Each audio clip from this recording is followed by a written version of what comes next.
This is the reality of computing when the processor is alive. A startup in Switzerland called FinalSpark is renting access to human brain cells over the internet. 16 living organoids wired to electrodes, available to researchers for $500 a month. Cortical Labs in Australia just shipped what it calls the world's first commercial biological computer. And in airports across the globe, devices containing living neurons are sniffing for explosives the way trained dogs do. Biological computing is no longer theoretical, but the hype surrounding it may have outrun the science by a full decade. A brain organoid is a three-dimensional cluster of neural tissue grown in a lab from human stem cells, either embryonic or reprogrammed adult cells called iPSCs, which are coaxed into self-organizing structures that partially mimic developing brain regions. Picture it less like building a brain and more like planting a seed that grows into something brain-adjacent. These clusters develop rudimentary cortical layers, fire spontaneously, and show electrical activity, but they are not brains. They lack blood supply, sensory organs, and a body, measuring just a few millimeters across with cell counts far below even a mouse brain. Their electrical patterns resemble immature neural tissue rather than adult cognition, and no evidence exists that current organoids possess anything resembling consciousness. Every headline calling these things mini-brains is using a shorthand that flatters the technology. Thomas Hartung, Lena Smirnova, and colleagues at Johns Hopkins University formalized the idea of computing with organoids in 2023, publishing a roadmap in Frontiers in Science that coined the term Organoid Intelligence, or OI. Their vision called for organoids engineered with higher cell density, enriched with genes linked to learning and memory, kept alive through microfluidic life support, which is essentially tiny plumbing for cells, and wired to dense electrode arrays capable of reading and writing signals. Intelligence in a dish. Harvard's Weiss Institute has been building the biological foundation this vision requires, developing organ-on-chip platforms, transparent, flexible devices the size of a memory stick that use microfluidic channels lined with living cells to simulate organ-level physiology. Their focus on vascularization, giving organoids a way to receive nutrients and survive long enough to be useful, addresses one of the biggest bottlenecks standing between lab curiosity and functional biocomputer. Now, if you're finding this fascinating and want to see where this story goes over the next decade, consider subscribing. We track the frontier where biology meets technology, and this one is just getting started. October 2022 changed the conversation entirely. Brett Kagan and his team at Cortical Labs published a paper in Neurons showing that roughly 800,000 neurons, a mix of mouse and human cells grown on a high-density electrode array, could learn to play Pong. Electrodes encoded the ball's position on one side of the culture, neural activity on the other side moved a virtual paddle, and the system received structured feedback based on performance. Within minutes, these cells kept the ball in play at rates well above chance, reorganizing their firing patterns to reduce errors in real time, consistent with a neuroscience framework called the free energy principle, which is essentially the idea that biological systems constantly try to minimize surprise. Media outlets called the neurons sentient, and other neuroscientists pushed back hard, correctly pointing out that adaptive responses and basic learning are not subjective awareness.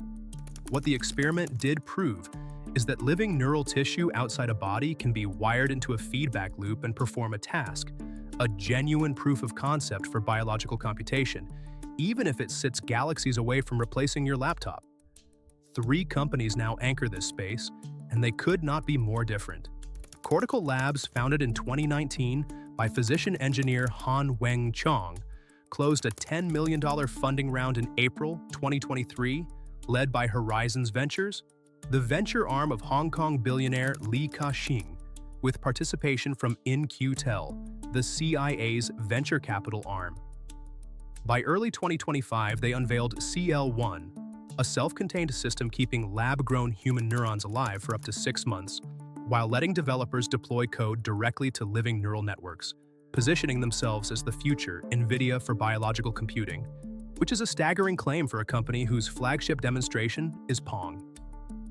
FinalSpark, founded in 2014 by Fred Jordan and Martin Cutter, operates with about 6 people and roughly 1 million Swiss francs of total investment. May 2024 brought their Neuro platform online, a service giving researchers remote access to 16 human brain organoids connected via electrode arrays, Controllable through a Python API, over 3 years they report cycling through more than 1,000 organoids and generating over 18 terabytes of electrophysiological data, turning living neural tissue into something that feels like a flaky but fascinating cloud server. Koniku, founded around 2015 by Nigerian-born scientist Osh Agabi, skips general computation entirely and builds what can only be called smell cyborgs. Their Konakore devices fuse living neurons to silicon chips, creating artificial olfactory systems weighing under 700 grams that detect volatile compounds at parts per billion sensitivity and stream data to the cloud. Airbus has been collaborating with Koniku since 2017 to deploy these units in airports for explosive and drug detection, which makes their business model the most grounded in the entire field. They are not trying to replace your GPU, they are trying to replace the sniffer dog. The marketing across this space leans hard on one number: a claimed million-fold energy advantage over traditional digital chips. The logic traces a clean line. The human brain runs on about 20 watts, the power of a dim light bulb, while training a model like GPT-3 reportedly consumed somewhere between 1 and 10 gigawatt hours of electricity, and biological synapses operate at roughly 1 to 10 femtojoules per event. On paper, Wetware looks astronomically efficient, but those million-fold figures are extrapolations from general brain biology and data center estimates, not measurements from actual organoid computers running comparable workloads. No organoid system reports standard performance benchmarks.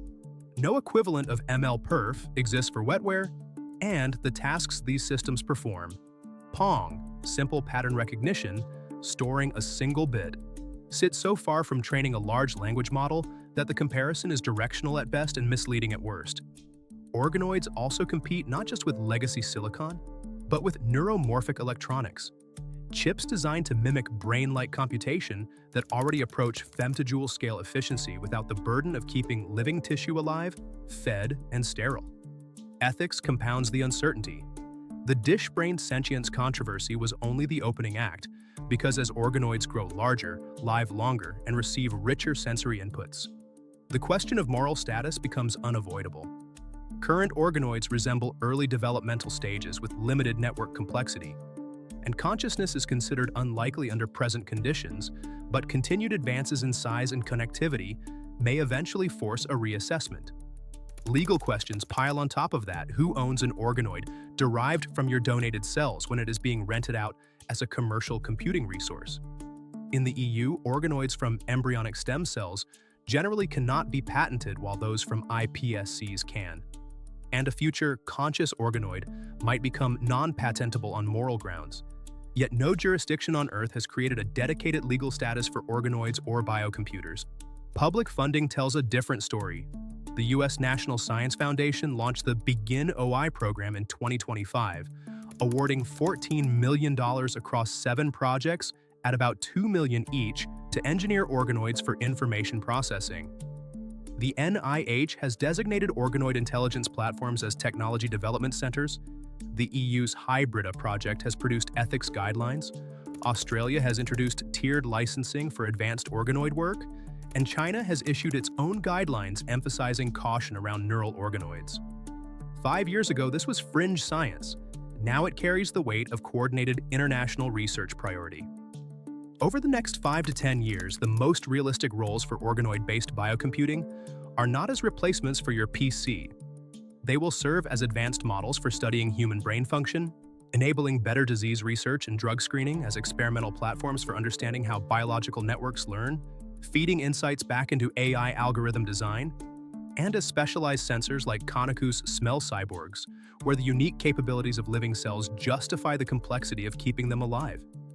Whether organoids ever become general-purpose computing substrates on par with silicon depends not just on scientific breakthroughs, but on something far harder to engineer: societal tolerance for integrating living human tissue into everyday devices. The living computer is real, just not what the headlines want you to believe. It is smaller, stranger, and deeply uncertain, a long-term experiment in merging biology and computation, whose outcome nobody can predict. And that is exactly what makes it worth watching. This is Beyond Human. Please like and subscribe to the channel if you find videos like this informative. See you in the next one.